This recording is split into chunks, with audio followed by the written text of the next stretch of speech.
Donc, bonsoir tout le monde. Bienvenue à cette conférence ce soir sur l'alimentation de longévité et anti-inflammatoire. En fait, je suis Éric Simard, je suis avec Chantal Bergeron de l'Association de la fibromyalgie et du syndrome de fatigue chronique de Vaudreuil-Soulanges. Donc, je vais laisser Chantal, en fait, prendre la parole pour dire un mot de bienvenue à tout le monde parce que la conférence de ce soir vous est offerte, en fait, par l'association. Et je veux bien sûr souligner que l'association a accepté d'ouvrir la conférence pour l'offrir à toute la population.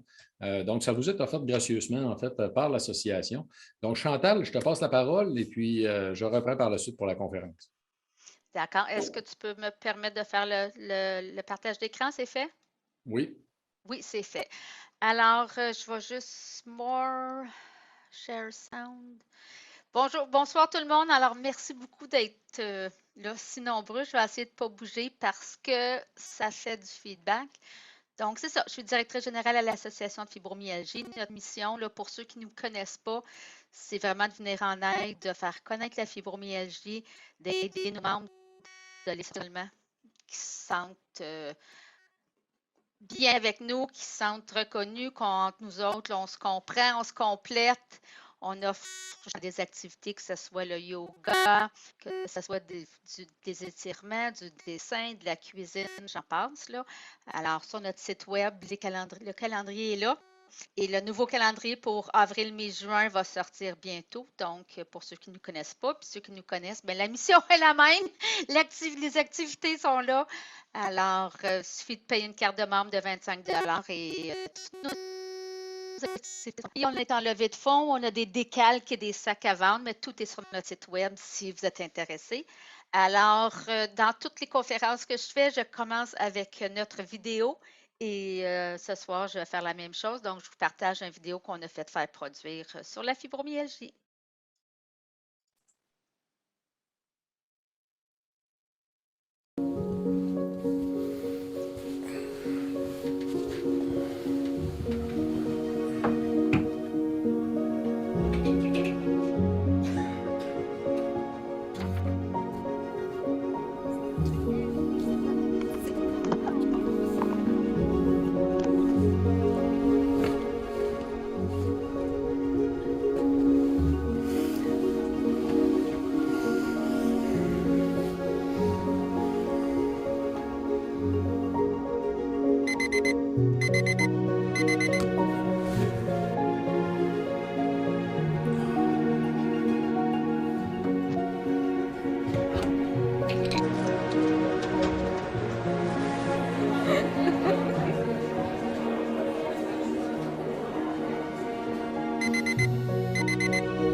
Donc, voilà, c'était le partage de notre vidéo. On est présentement en tournage.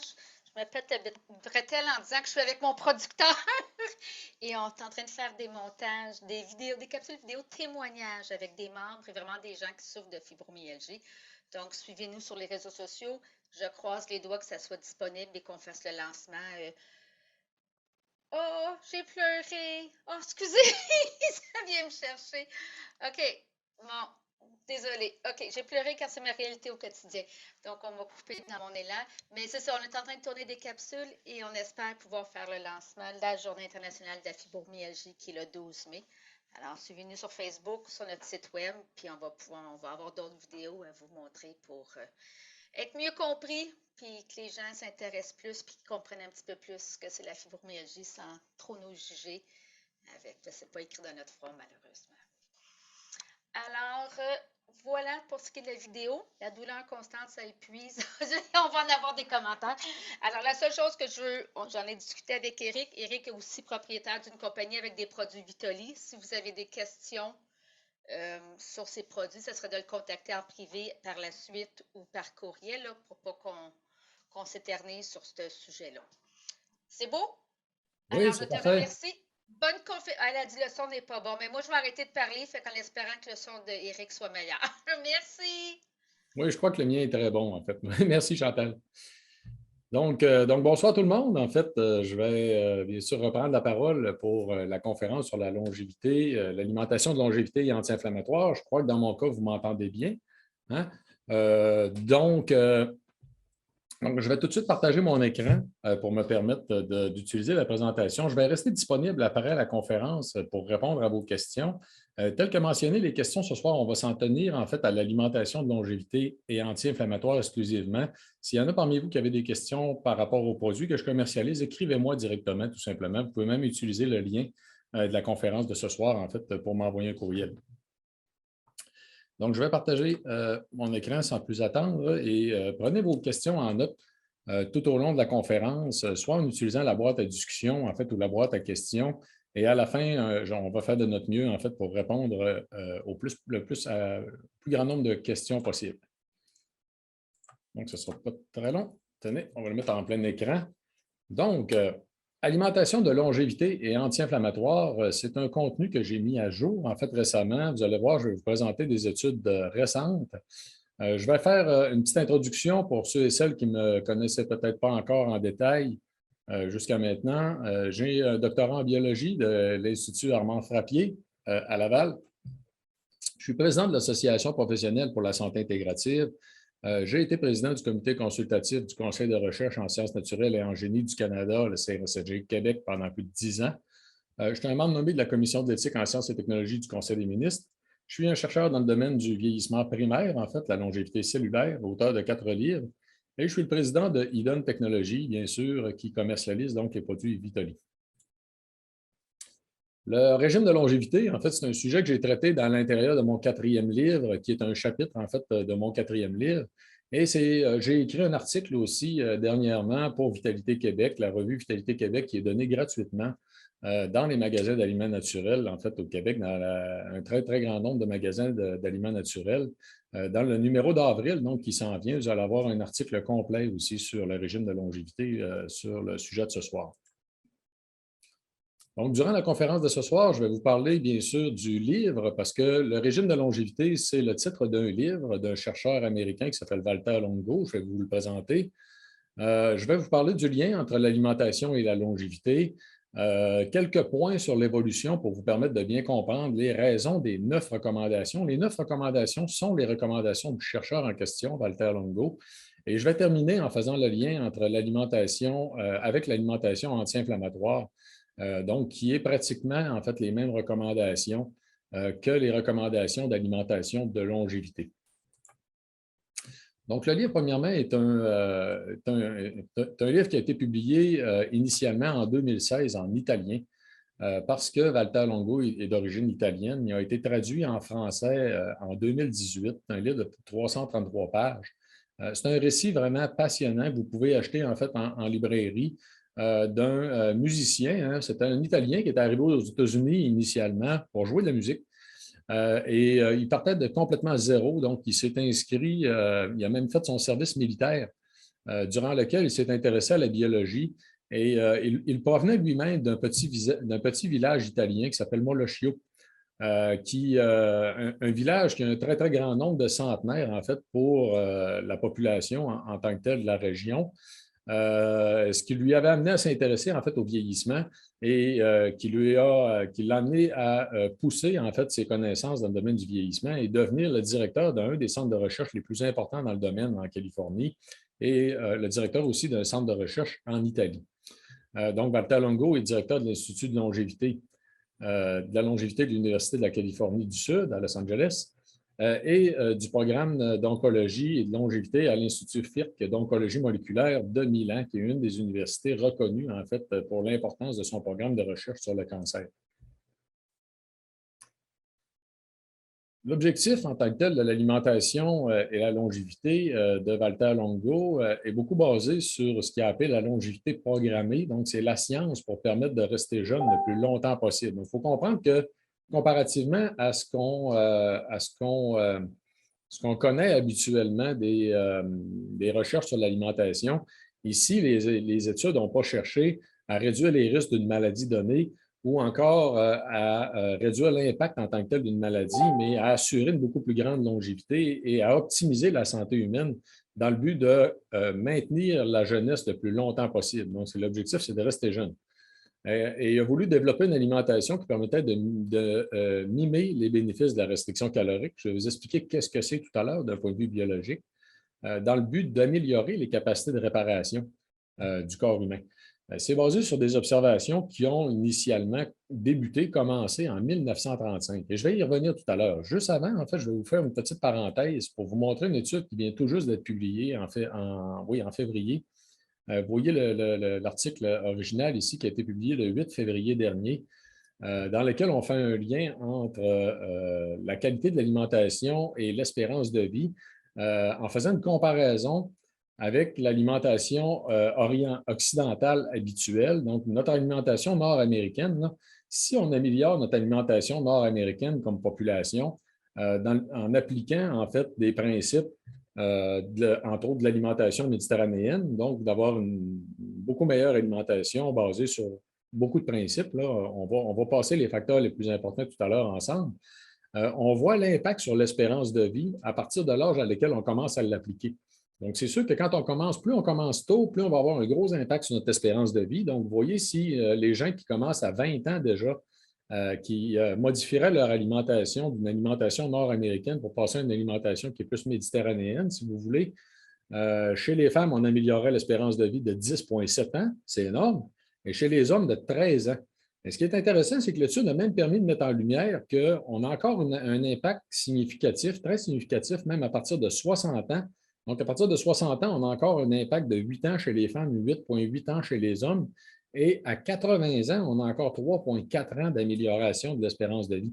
Et là, ce qui est remarquable, c'est qu'à 80 ans, la moyenne de l'espérance de vie nord-américaine est à peu près 84-85 ans. Si on ajoute 3,4 ans à 84-85 ans, on double quasiment la période de vie qui reste à vivre, en fait, en espérance de vie à une personne qui arrive à 80 ans.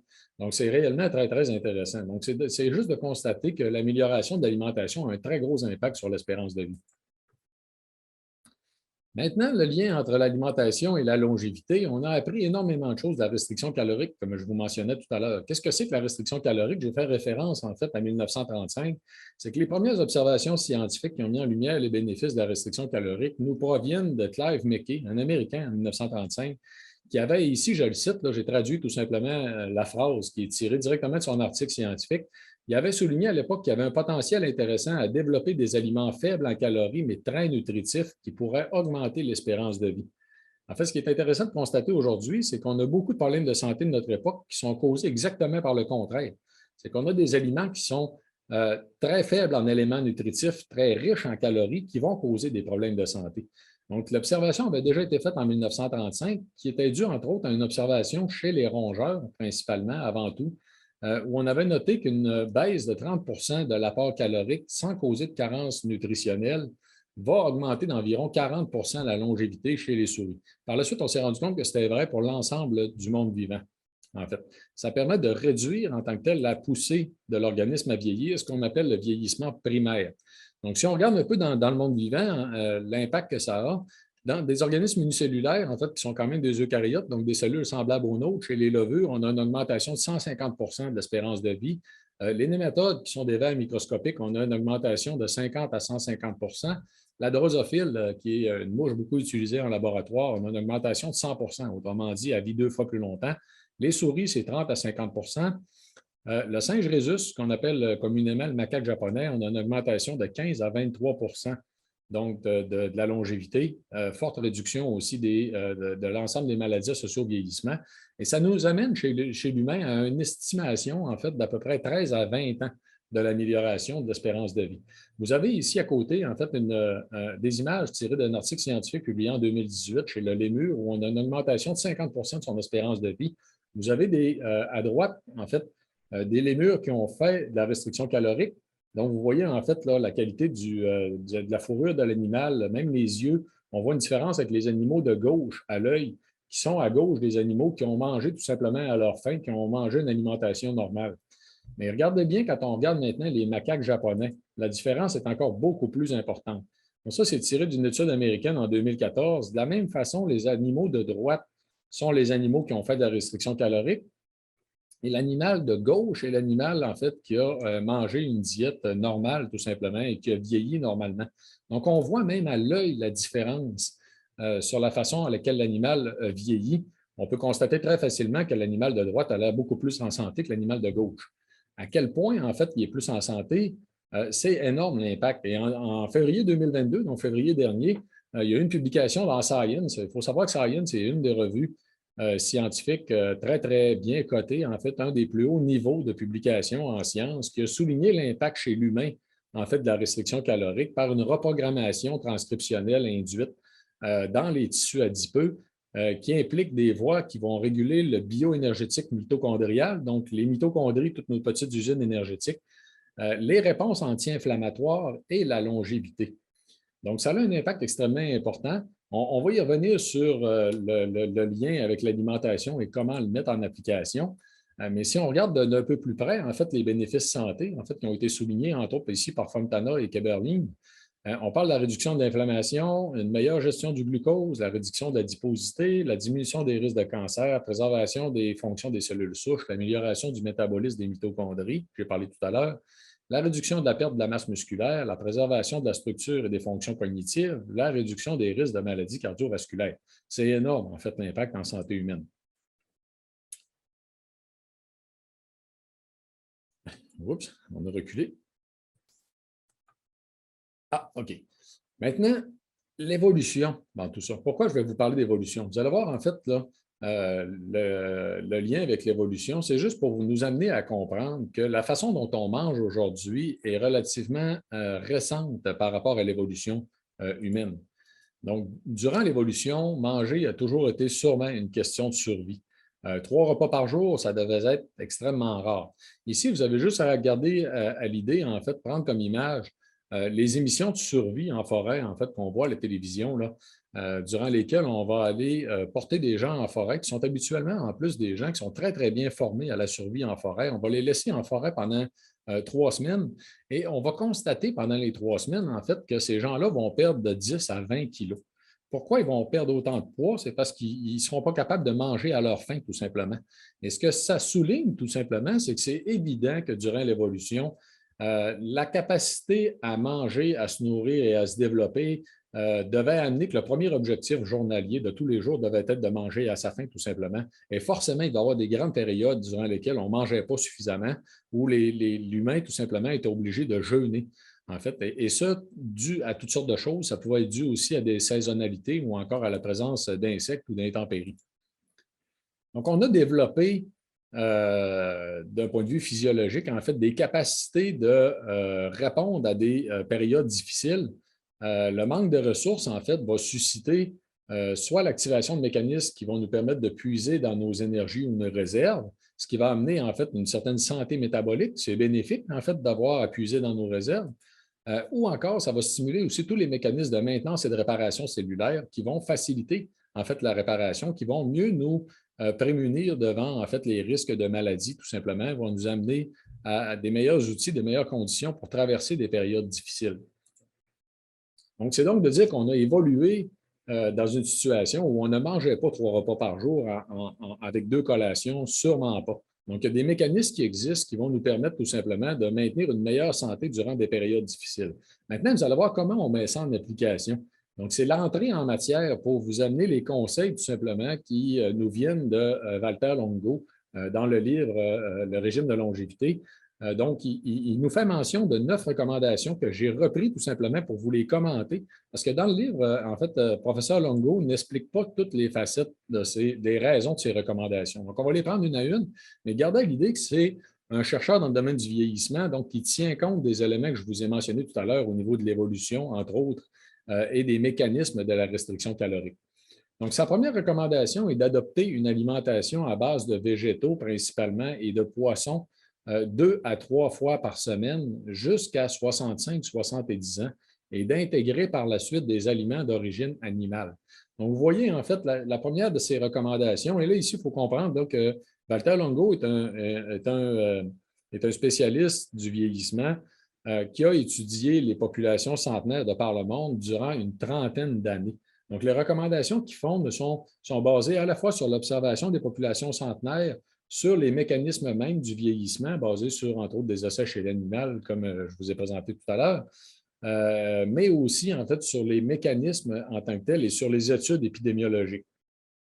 Donc, dans l'ensemble, il va recommander une alimentation basée beaucoup sur la consommation de végétaux avec les poissons, avec très peu de consommation animale. Moi, je vous dirais que ça va de soi qu'on sait aujourd'hui que la consommation des œufs est très bénéfique pour la santé.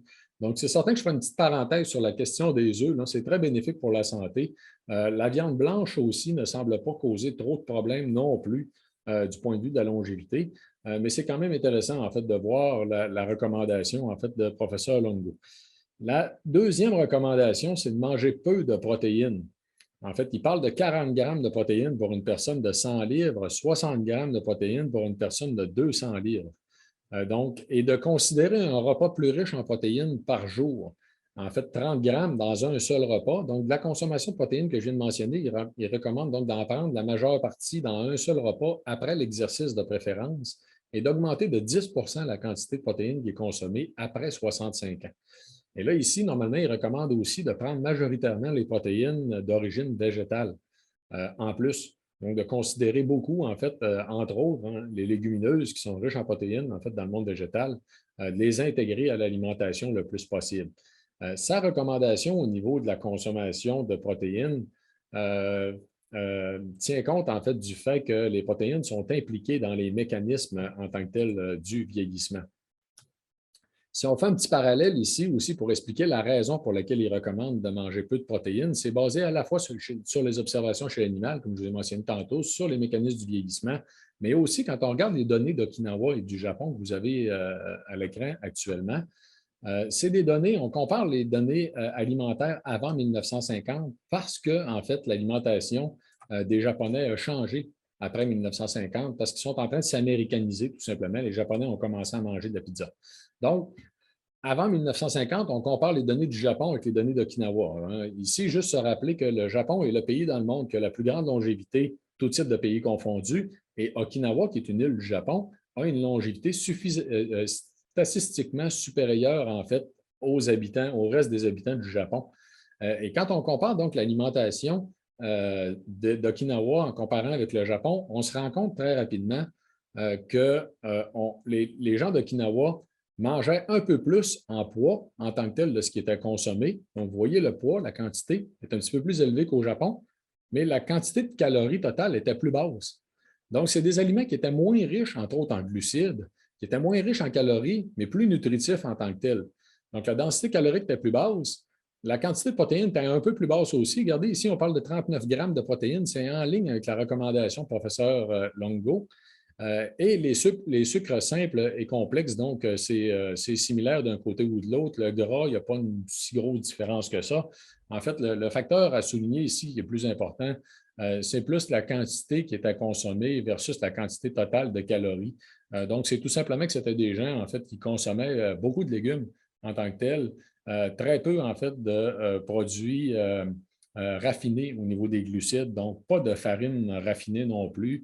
Des grains entiers, oui, des fruits à coque, entre autres, pour la quantité, pour les gras bénéfiques pour la santé. Donc, Parlant de gras, justement, il va recommander de couper en fait les mauvais gras et les sucres raffinés pour les remplacer par des bons gras et des sucres complexes de grains entiers. Donc, ici, je vous le rappelle, en fait, la vitesse de notre vieillissement primaire, donc la poussée de l'organisme à vieillir ou la vitesse avec laquelle nos cellules vont vieillir, est reliée à la quantité, justement, de sucre ou de glucides qu'on va consommer et aussi la quantité de protéines, mais dans un moindre ordre d'idée, je vous dirais. Donc, c'est plus important encore de couper les glucides en tant que tels que les protéines. Les protéines, de toute façon, on a besoin d'en manger une certaine quantité. Les glucides, on peut en couper vraiment une très, très grande proportion de notre alimentation. Donc, couper les mauvais gras, avant tout, en fait, ça va être de couper tout ce qui est friture, avant tout, hein, de couper les aliments transformés. Ça va de soi. La friture, les gras trans, en fait, hein, c'est quelque chose à éviter à tout prix. Les bons gras vont se retrouver justement dans, comme par exemple les avocats, l'huile d'olive, les poissons, euh, les avocats, l'huile d'olive, les poissons, oui, puis les fruits à coque, entre autres, hein, comme ce qu'on appelle les noix en tant que telles. Donnez à votre corps les nutriments nécessaires, une multivitamine de qualité tous les 3 jours, en fait, nutriments nécessaires pour vous, donc d'une entreprise sérieuse. Et oui, en fait, professeur Longo recommande de prendre une multivitamine. Pourquoi il recommande de prendre une multivitamine en tant que telle? Là, ici, il faut se remettre dans le contexte que c'est un scientifique qui recommande de baisser l'apport alimentaire le plus possible, toujours en faisant attention de ne pas manquer de rien. Donc, pour s'assurer de ne pas manquer de rien, de ne pas manquer de vitamines, de ne pas manquer d'apport en tant que tel en vitamines, il conseille de prendre quand même une certaine quantité de multivitamines. Et surtout, en fait, il en parle dans son livre, surtout durant les périodes. Vous allez voir tout à l'heure, il va recommander de faire des périodes à très faible apport en calories. Donc, on parle de 800 calories par jour sur une période d'au moins une semaine. Surtout pendant ces périodes-là, en fait, de prendre entre autres les multivitamines, peut-être même tous les jours, pour s'assurer de ne pas manquer de rien. Parce que le corps, il y a beaucoup de vitamines, en fait, qu'on ne peut pas les synthétiser tout simplement. Ça fait que c'est important de s'assurer d'avoir un apport adéquat en tant que tel. 5, la 5e recommandation, mangez ce que mangeaient vos ancêtres. Mais attention, en fait, ici, il y a une grosse nuance à faire sur la raison pour laquelle il recommande de manger ce que mangeaient nos ancêtres. Puis regardez bien, suivez-moi, là, je vais vous expliquer. Donc, manger ce que mangeaient vos ancêtres, il y en a qui vont automatiquement penser, entre autres, à la diète paléo. Et ce n'est pas à ça que professeur Longo fait référence. Et ici, juste pour vous éclairer un peu là, sur la question des grains entiers en tant que tel, je vais faire une petite parenthèse en vous soulignant des données qui nous proviennent de l'Organisation mondiale de la santé. C'est 2 scientifiques qui ont analysé les données de l'Organisation mondiale de la santé, 51 pays en tant que tel, en considérant les décès cardiovasculaires attribuables à une alimentation déséquilibrée. Ils ont listé, en fait, en ordre d'importance, les lacunes alimentaires qui ont causé des décès par maladie cardiovasculaire. Et le plus étonnant en tant que tel, c'est que le premier, le plus important, c'est une alimentation pauvre en grains entiers. Ils ont relié 429 000 décès en tant que tel à un faible apport en grains entiers. Donc, les grains entiers seraient extrêmement importants en tant que tel pour la longévité humaine. Le deuxième point, c'est les noix et les graines. Quand on parle de graines ici, la différence entre les grains entiers et les graines, on parle entre autres de graines comme les graines de chia, en fait, si vous voulez, ou encore de la graine de tournesol. Et de l'autre côté, donc, les noix de façon variée. En fait, les noix sont très bénéfiques pour la santé. Le troisième point, c'est le pauvre en fruits et en légumes. En passant, les légumes sont inclus dedans ici, là, 262 000 décès. Le quatrième, riche en sodium. En fait, on aurait eu tendance à penser que le sodium aurait pu arriver plus tôt en tant que tel. Et ici, en passant, juste à souligner, là, la question du sodium est beaucoup reliée en fait à la santé métabolique en général. Les gens en bonne santé métabolique n'ont pas tant de problèmes que ça non plus au niveau de la santé avec le sodium. C'est plus une question de risque associé à la pression artérielle. Et le cinquième point, c'est une alimentation pauvre en oméga 3. Donc, les oméga 3 sont aussi très, très importants en tant que tels pour la longévité. Et je vais y revenir tout à l'heure, en fait, de l'impact des oméga 3. Donc, c'est juste ici pour vous souligner que quand il parle de manger ce que mangeaient nos ancêtres, il ne conseille pas de considérer en tant que tel la diète comme la diète paléo. Ce qu'il veut souligner, lui, c'est que, comme par exemple, si on prend les Asiatiques, là, la majorité des Asiatiques passaient l'âge de 20 ans n'ont plus les enzymes pour digérer le lactose. Et là, les produits laitiers vont leur causer des problèmes de digestion. Donc, justement, à la même image, justement, que les problèmes de produits laitiers, en fait, pourraient causer des problèmes de digestion chez les Asiatiques, professeur Longo nous amène une réflexion tout simplement sur nos origines en tant que telles. Qu'est-ce que les gens de où on vient mangeaient, quel genre d'alimentation qu'il y avait en fait au cours des quelques derniers milliers d'années en tant que telles pour en tenir compte dans notre alimentation. La sixième recommandation, qui est probablement la plus importante, c'est de considérer la taille des repas pour contrôler notre poids corporel. Donc, le poids corporel est quand même un élément extrêmement important en longévité humaine. Et là, ici, il y a deux éléments donc, dans la recommandation 6. À moins d'un poids ou d'un tour de taille normal, donc prendre 2 repas par jour, un repas principal avec une collation nutritive. Donc, vous remarquez, là, il recommande seulement que 2 repas dans lesquels il y a un vrai repas et le deuxième, une collation très nutritive, qui pourrait être tout simplement des crudités, en fait, là, une assiette de légumes, si vous voulez. Et là, notez bien, en fait, il mentionne que passé 70 ans, comme pour l'apport en protéines, il faut faire beaucoup plus attention à ce type de recommandations-là. Et là, il va recommander d'augmenter tout simplement l'apport, de faire attention justement aux périodes qui pourraient amener, entre autres, une perte de poids corporel. Donc, il faut faire très attention à ça, là. Il souligne, dans le fond, qu'il faut tenir, ça prend des gens qui ont un poids qui est stable, qui n'ont pas de problème de santé particulier en tant que tel, mais qu'on peut utiliser en fait des approches comme celle-là pour contrôler tout simplement notre poids corporel pour rester à la normale.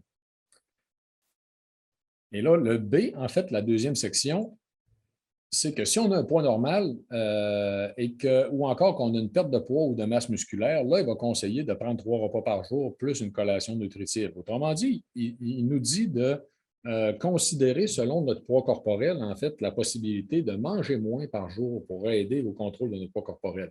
Ici, je vous souligne une étude de 2019 qui mentionnait en fait qu'une baisse de 300 calories par jour pour des gens qui n'ont pas de problème de poids corporel. Okay? Ici, on parle de des gens en santé qui n'ont pas de problème de poids corporel. La baisse de 300 calories par jour, on avait déjà une réduction des risques cardiovasculaires. Donc, la baisse de l'apport en calories a réellement un impact très significatif en fait en santé humaine, même pour les gens qui n'ont pas de poids à perdre en tant que tel. Maintenant, si on continue les 9 recommandations, la 7e, répartissez vos repas sur un maximum de 12 heures. Donc, ici, on parle de maximum en tant que tel. Donc, si on va aller un petit peu plus loin, je vous dirais, là, plus on est capable d'étirer la période de la journée durant laquelle on ne mange pas, mieux c'est en tant que tel pour la santé. Donc, il y en a qui vont appeler ça du jeûne intermittent, il y en a qui vont appeler ça de l'alimentation à temps restreint. C'est des termes qui sont utilisés, qui se valent un l'autre. Juste garder à l'idée, en fait, que c'est relativement facile même d'atteindre une période d'au moins 18 heures sans manger. Donc, il y a beaucoup de gens maintenant, puis là, je ne parle pas pour les jeunes, je parle donc des gens passés la période de reproduction. Donc, pour l'être humain, la période de reproduction, elle se termine aux environs entre 35 et 40 ans, disons. Là. Donc, passer la période de reproduction, on peut facilement se permettre de ne pas manger 3 repas par jour et d'être une période de 16 à 18 heures sans manger. Donc, il suffit de penser, en fait, que si vous ne déjeunez pas le matin, entre autres, que vous prenez un dîner, disons, à midi et que vous soupez, disons, soit à 17 heures ou à 18 heures, que vous allez être capable, en fait, d'être soit 17 ou 18 heures sans manger dans la journée. Et là, il y a des gens qui vont aller plus loin, même qui vont manger un seul repas par jour. Vous n'êtes pas obligé de le faire tout le temps, mais c'est une pratique qui peut être fort intéressante, justement, aussi pour baisser tout simplement l'apport alimentaire, étant donné qu'on ne compense pas complètement les repas qu'on n'aura pas mangés. Et là, ici, si la question du jeûne intermittent vous intéresse particulièrement en passant, là, le 19 avril prochain, je vais donner une conférence qui est ouverte à tous. Vous y avez accès justement sur mon site internet à esimar.com. Entre autres, dans les liens de la conférence d'aujourd'hui, vous avez le lien aussi pour vous inscrire si jamais le jeûne intermittent vous intéresse, ou encore même l'alimentation cétogène. Il va y avoir 2 conférences sur l'alimentation cétogène aussi au début du mois d'avril. Donc, continuons pour tout de suite. Donc, l'idée ici, c'est de réduire la période durant laquelle on s'alimente pour être le plus longtemps possible sans apport alimentaire. Ça a beaucoup de bénéfices aussi au niveau de la santé. Le 8e, pratiquer régulièrement des périodes de diète à plus faible apport calorique. Donc, Ce que le professeur Longo propose ici, en fait, quand il parle de régulièrement, là, il mentionnait au moins 2 à 3 fois par année une période de 5 à 7 jours consécutifs durant lesquels on mangerait juste 800 calories environ par jour, mais une alimentation très nutritive. En fait, comment on fait pour manger juste 800 calories, en fait, d'un apport très nutritif? C'est relativement facile si vous mangez à peu près juste des végétaux. Donc, vous pourriez tout simplement considérer dans son commentaire, en fait, là, parce que si on fait le lien, on a un autre chercheur, en fait, dans le domaine de la longévité qui s'appelle Luigi Fontana, qui est un médecin australien, qui a souligné avec son équipe que techniquement, quand on mange juste des légumes, si on exclut, en fait, les légumes racines comme la patate, là, qui va contenir quand même beaucoup de calories, si vous gardez les légumes qui sont relativement faibles en glucides, vous ne réussirez pas à manger suffisamment de légumes pour dépasser les 800 calories en tant que tel. Vous pourriez faire des journées dans lesquelles vous allez manger juste des légumes, tout simplement, une semaine de temps.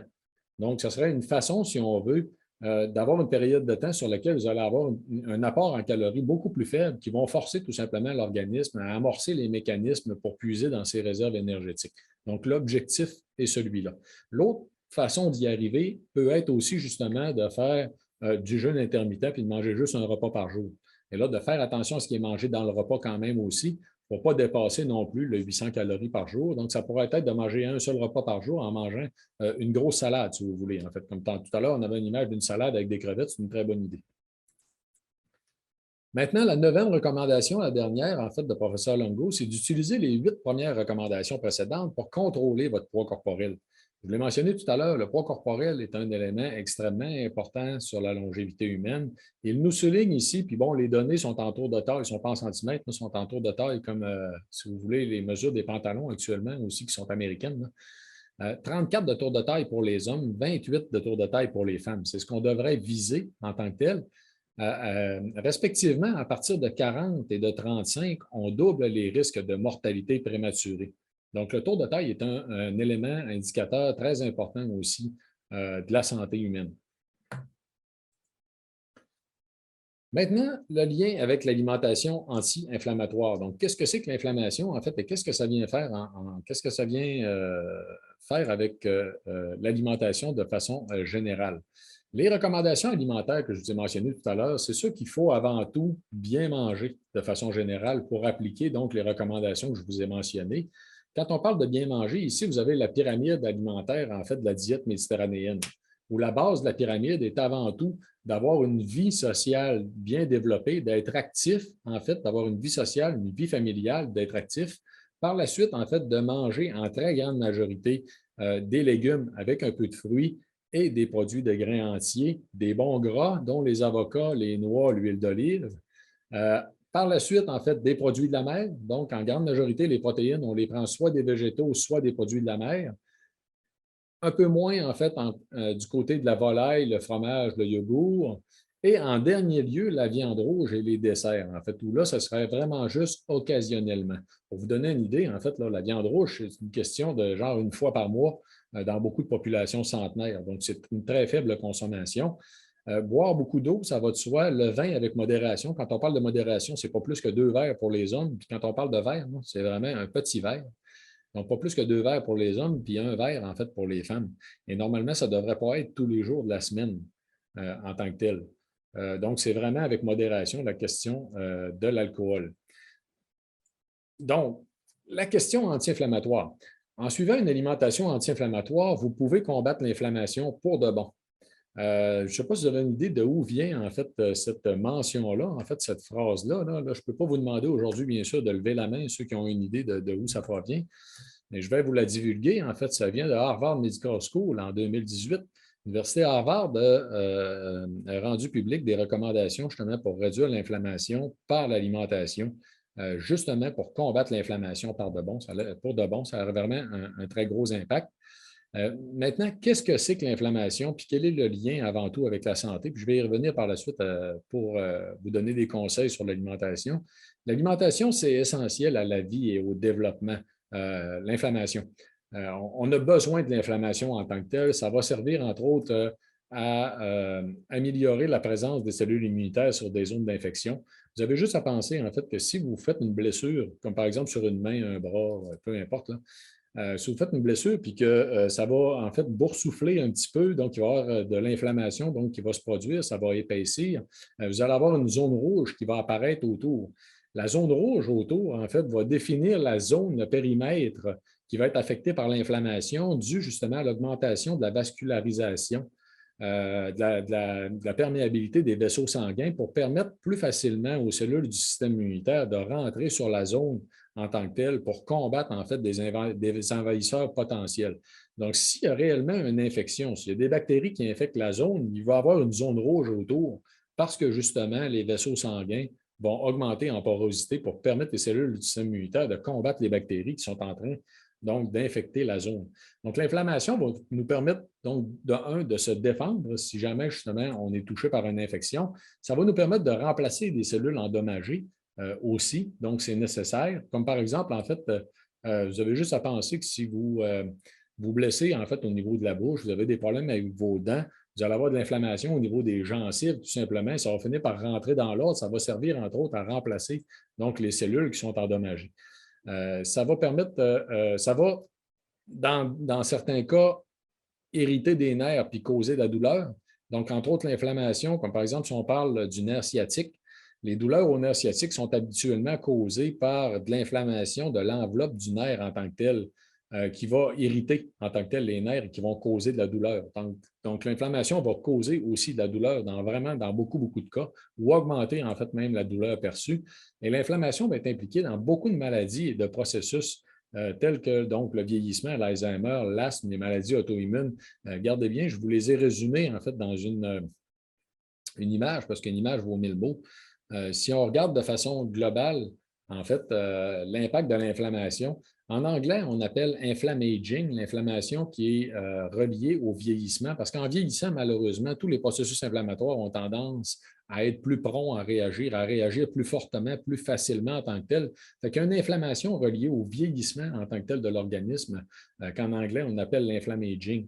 Donc, en vieillissant, on a une plus grande facilité à faire de l'inflammation, puis malheureusement, on est plus prompt aussi à développer des maladies, des problèmes de santé reliés.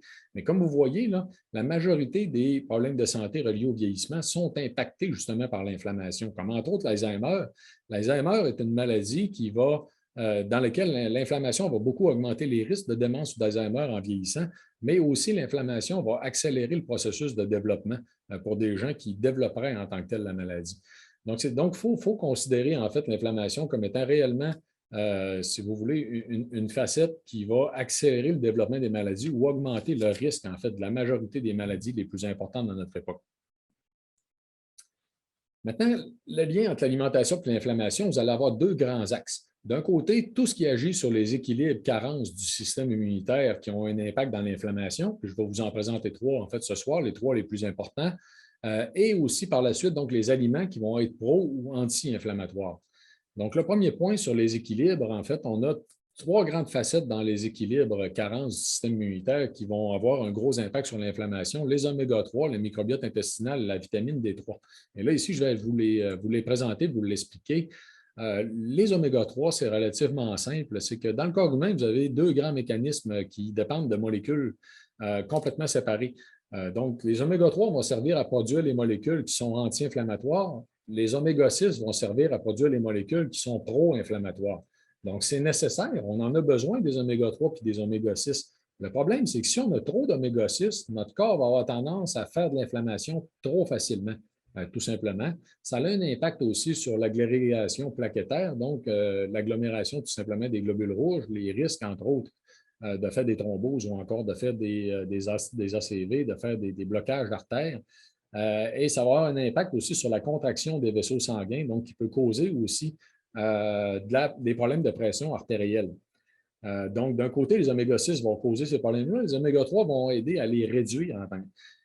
Maintenant, où est la problématique, en fait, c'est que ça va être, dans le corps humain, ça va être relié à beaucoup de facettes de santé, dont l'augmentation des maladies, des risques de maladies cardiovasculaires. Donc, ça va avoir un impact autant en prévention que pour aider à la réduction de l'hypertension ou encore des risques d'AVC. Ça a un impact dans le fonctionnement du système immunitaire, les douleurs, la mobilité et le fonctionnement du cerveau, autant au niveau du développement en tant que tel qu'au niveau des problèmes d'humeur, les risques de dépression ou encore même le fonctionnement de la mémoire. Et là, la problématique qu'on a avec l'alimentation nord-américaine, c'est que l'équilibre en tant que tel en oméga 3 et oméga 6 est beaucoup trop débalancé. C'est qu'en Amérique du Nord, on va avoir une alimentation qui est de 20 à 50 pour 1.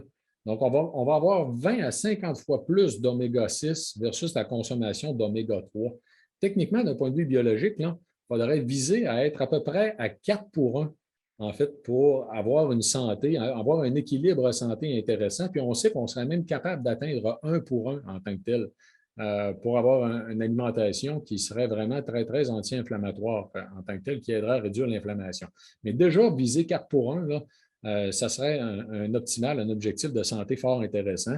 Donc, on va retrouver les oméga 6 dans la viande, les huiles végétales, la friture, le fast-food ou le néfaste food, en fait, comme dirait un de mes amis. Et on va retrouver les oméga 3 dans le poisson, les noix, les avocats ou encore l'huile de lin. C'est sûr que l'huile de lin n'est pas une source extraordinaire en passant parce que c'est une forme d'oméga 3 qui est difficilement convertible, tout simplement. Les meilleures sources en tant que telles, c'est avant tout le poisson. Les autres sources sont quand même très faibles comme apport en fait en oméga 3 dans l'alimentation. Et là, le débalancement va causer justement des problèmes au niveau de la santé, va mettre notre santé à risque sur l'ensemble des facettes que je vous ai présentées. Un autre élément fort important, le microbiote intestinal, donc qui sont les bonnes bactéries versus les mauvaises bactéries de notre intestin. Le microbiote va varier dépendamment de la zone de l'intestin qu'on va considérer. Donc, notre intestin va contenir 40 000 milliards de bactéries. Donc, on a 30 milliards de cellules dans le corps humain. Juste vous donner un petit parallèle, là, on a beaucoup plus de bactéries dans notre intestin que de cellules dans le corps humain. La composition va varier donc de l'œsophage à aller jusqu'à la sortie de l'intestin en tant que tel. On a 70 des cellules de notre système immunitaire qui sont dans la paroi intestinale. Donc, il y a une interaction constante entre les bactéries de notre intestin, tout simplement, et les cellules de notre système immunitaire. Donc, il faut comprendre, dans le fond, que si les bactéries de notre intestin sont mauvaises, si la variété, la diversité est trop faible, en fait, ou qu'on a trop de bactéries pathogènes à travers le mélange de bactéries qu'on a dans notre intestin, notre système immunitaire va avoir tendance à être pro-inflammatoire, tout simplement. Donc, la composition du microbiote est importante pour un grand nombre de facettes de santé. Puis, la composition, ça va être en équilibre constant entre les bonnes et les mauvaises bactéries. Donc, juste vous donner une image, en fait, qui est quand même fort intéressante. Regardez bien la petite animation qui permet de rendre ça très, très clair, là. Donc, le microbiote intestinal, c'est à la fois des bonnes bactéries puis des bactéries pathogènes. On va avoir dysbiose lorsqu'il y a un déséquilibre dans les proportions. Donc, si vous voulez, vous regardez en fait les proportions de bonnes bactéries et de mauvaises. On en a toujours des mauvaises. La problématique, c'est quand on vient qu'on en a trop. Donc, la mauvaise alimentation va nous amener à avoir une mauvaise composition du microbiote, ce qu'on va appeler une dysbiose. Et là, le fait d'avoir trop de bactéries pathogènes va causer des problèmes au niveau de la santé. Donc, ça va dépendre de si on a des aliments bénéfiques ou non. Entre autres, dans les aliments bénéfiques, en fait, pour le microbiote intestinal, l'apport en fibres est extrêmement important. Donc, les noix en sont un très bon apport, en fait, des fibres alimentaires, entre autres, mais bon, les légumes, en fait, dans l'ensemble. Donc, il y a des aliments de choix pour les bonnes bactéries. Les fibres alimentaires sont des aliments de choix pour les bonnes bactéries, donc ce qu'on va appeler des prébiotiques qui vont permettre leur croissance, tout simplement, le développement des bonnes bactéries. Les antibiotiques ont tendance à détruire le microbiote, donc il faut faire attention lorsqu'il y a de prise d'antibiotiques. Et les gens qui ont trop de pathogènes, en fait, ça va favoriser l'inflammation, comme je l'ai mentionné, mais dans tout le corps humain, pas juste au niveau de l'intestin. Ça va augmenter les risques de dépression dus à l'impact de l'inflammation sur le cerveau que j'ai mentionné tout à l'heure, les risques de maladies cardiovasculaires, ça va augmenter la prise de poids, ça va causer bien sûr des problèmes de digestion, ça va de soi, puis des maladies inflammatoires. Maintenant, le dernier des trois éléments en question, la vitamine D3 et les fonctions biologiques. Et ici, je vais même vous souligner tout à l'heure une petite parenthèse en fait par rapport à la COVID-19 et la vitamine D3. Donc, la vitamine D3 est essentielle en fait au fonctionnement de beaucoup de processus dans le corps humain. C'est même en fait, elle est convertie en hormone. C'est une hormone en tant que telle, la vitamine D3. Si vous regardez concurremment à droite, en fait, là, vous avez le nom d'une molécule là, que je vais vous épargner, c'est trop compliqué, mais qui a un rôle hormonal en fait, qui va amener l'expression de différents gènes dans toute la mécanistique cellulaire. Là, on ne va pas passer ça en détail. C'était juste pour vous mentionner qu'on connaît beaucoup le rôle de la vitamine D dans l'homéostasie du calcium en tant que tel, la formation des os. Mais la vitamine D3 a un gros impact dans le métabolisme de façon générale et dans tous les processus inflammatoires et la défense de l'organisme, donc les réactions du système immunitaire, autant pour se défendre que pour la gestion de l'inflammation en tant que telle. Donc, quelqu'un qui manque de vitamine D3 va être prompt aussi à développer de l'inflammation. D'où, en fait, fort probablement l'impact de la vitamine D3, entre autres, dans le cas de la COVID, autant pour la réaction inflammatoire que pour la défense de l'organisme. Pour en venir maintenant aux aliments qu'on appelle, disons, anti-inflammatoires versus les aliments pro-inflammatoires. Vous les connaissez déjà en tant que tels. C'est les recommandations de saine alimentation. Donc, dans les aliments anti-inflammatoires, on va avoir, entre autres, la grande consommation de fruits et légumes, les produits de grains entiers, les noix, qui vont permettre aussi de supporter un bon microbiote intestinal, les protéines végétales, donc, entre autres, le tofu, les légumineuses, les poissons gras, suppléments d'oméga 3, les probiotiques, les antioxydants, l'huile d'olive, les aliments riches en polyphénol, dont entre autres le chocolat noir, le thé, le café, le petit fruit. Alors, on pourrait même ajouter le vin rouge en fait à l'intérieur de ça, mais avec modération, comme je l'ai mentionné tout à l'heure. Au niveau des aliments pro-inflammatoires, les sucres raffinés, les aliments riches en glucides. Puis quand on parle de sucres raffinés, ce n'est pas juste les sucreries. En fait, toutes les farines blanchies, tous les produits de farine blanchie, il faut éviter ça en tant que tel. Donc, même les pâtes alimentaires devraient être de grains entiers. On ne devrait pas manger de pâtes alimentaires qui ne sont pas de grains entiers.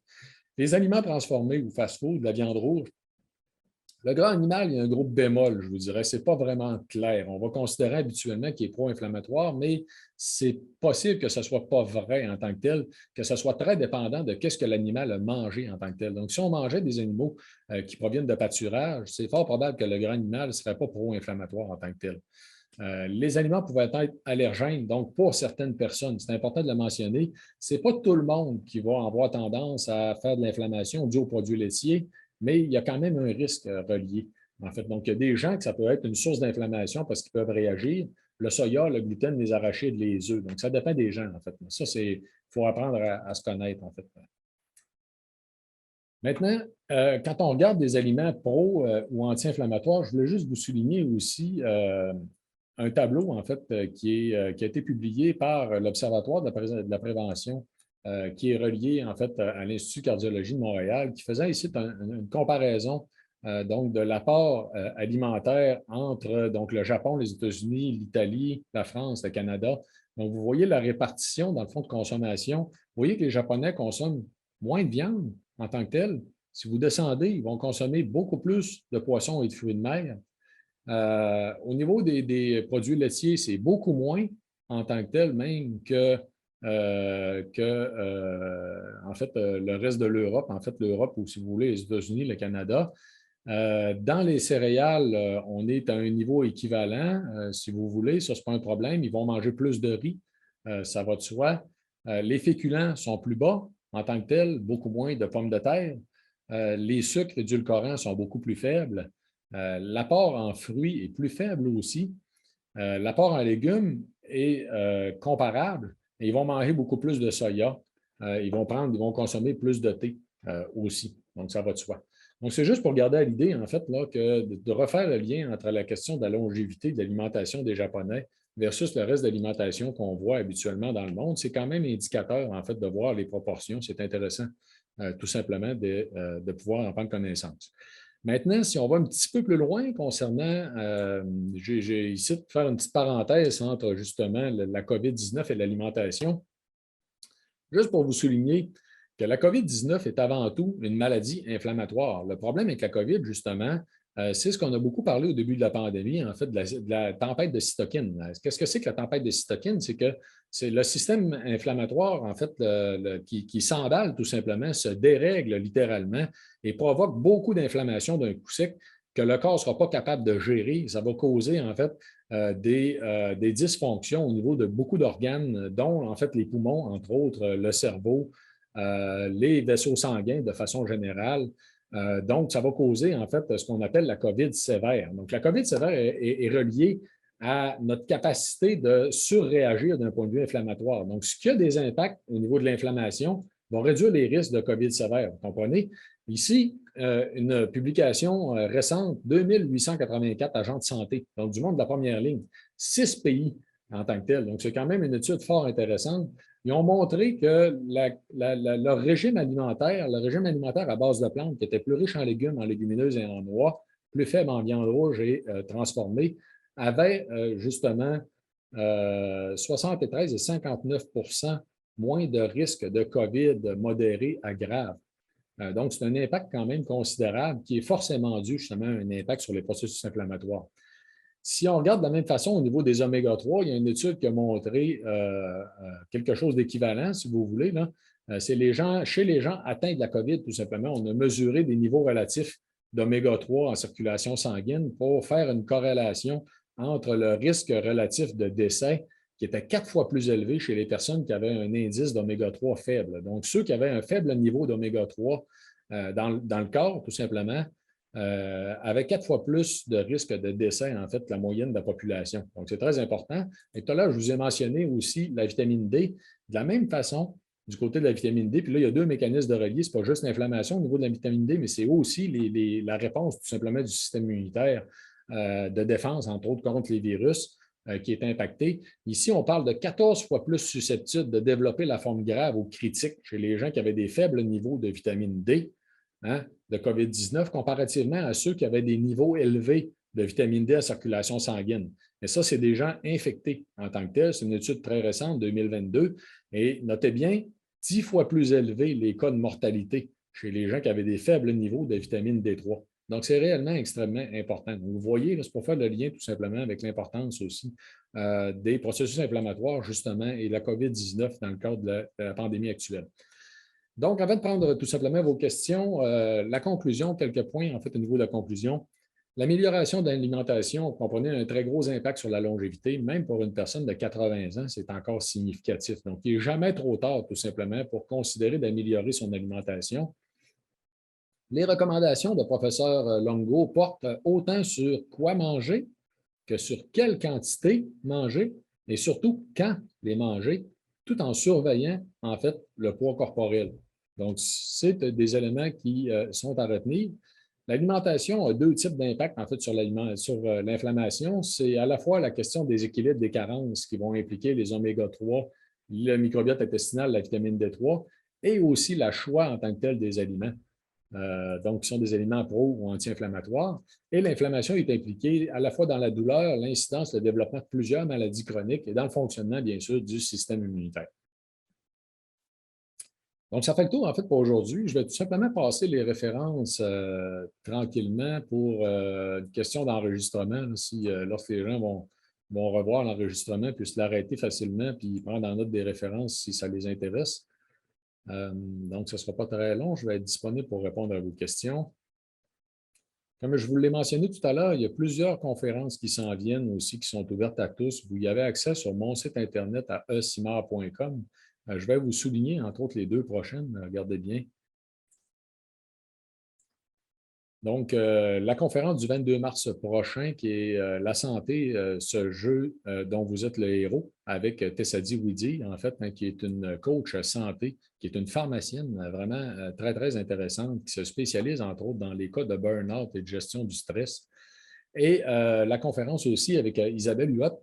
Donc, je vais recevoir Isabelle Huot. On va avoir la chance d'échanger, en fait, sur la nutrition, sa vision de la nutrition, ses passions, en fait, aussi, ses petits bonheurs, mais aussi l'entrepreneur, en fait, derrière Isabelle Huot et ses produits, bien sûr. Donc, vous avez les liens sur mon site Internet à esimard.com. Donc, pour en savoir plus, vous pouvez me suivre, bien sûr, sur les réseaux sociaux. Ma page Facebook professionnelle, c'est Éric Simard, Priorité Bien Vieillir, ou encore mon site Internet, comme je l'ai mentionné tout à l'heure.